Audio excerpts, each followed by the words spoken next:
So, Ultimate Warrior goal celebration, where he's shaking the stick up and down while he's celebrating the goal as if he were celebrating his goal, similar to the Ultimate Warrior. Number 2, Calgary Hitmen, owned by Bret the Hitman Hart, and their jerseys being essentially designed after the color scheme of his in-ring wrestling gear. Number 3, the NHL was started because of the Toronto team owner at the time being a douche, which will always be the funniest fact to me, because, as always, the Leafs are always hated.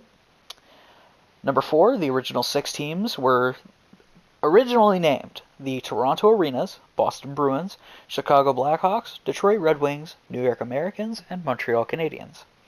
Fact number 5, Chicago's logo name has been consistently approved over the years by native people. It was designed by a native person. It was consistently up for debate whether they should change it or not. And the people behind the logo design and the team name said essentially, screw off. Stop trying to erase us. Fact number 6, William Nylander is the only player that I am aware of who played on a line with his own father. However, it was over in the Swedish leagues. Number 7, Dan Blackburn being the only goalie to have worn 2 blockers instead of the usual blocker-catcher combo as a goaltender, simply because he had nerve exploration surgery done in his hands. Number 8, John Scott, the underdog enforcer that became the captain of an all-star team who was essentially shafted by the NHL because he decided to stick to it because the fans had wanted him as the captain. Number 9, my best buddy who helped co-create our ball hockey team, the Goon Squad. I will not be dropping his name. He had the opportunity to play for the NHL, but unfortunately gave up due to his personal reasons.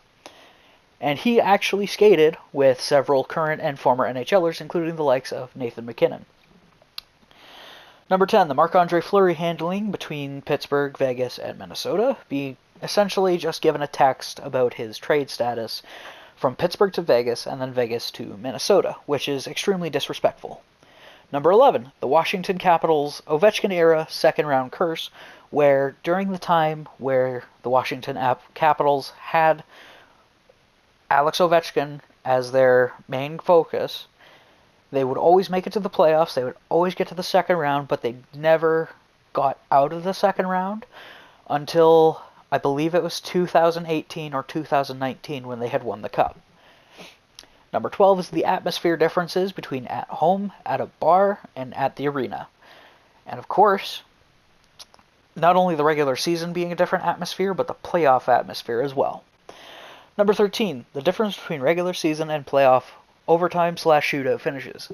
Now, in the regular season, if the regular 3 20-minute periods don't settle it, and you're still tied after those 3 periods, you go to a 5-minute 3-on-3 overtime, sudden death, meaning, of course, next goal wins. If that doesn't settle it in the regular season, they go straight to a shootout. The first 3 rounds are basically the first 3 rounds. You each send a shooter out, one at a time, taking turns, and if those 3 don't work, then after that, it's just whoever can score and whoever can stop it, that's it. Game over. That changes as soon as you get to the playoffs, where it goes from, okay, here's your regulation time, your first 3 periods, 20 minutes each.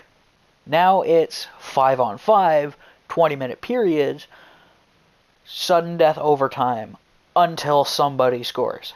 There's no 3-on-3 unless, both teams happen to get 2-minute minors on both sides, and then that creates a 3-on-3. Hasn't really happened, but it's just overtime, second overtime, third overtime, however many they need.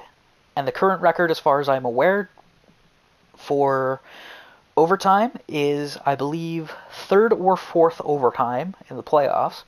And shootout rounds, I believe it went up to 21. I will have to double check that, and I will correct myself accordingly. As for that,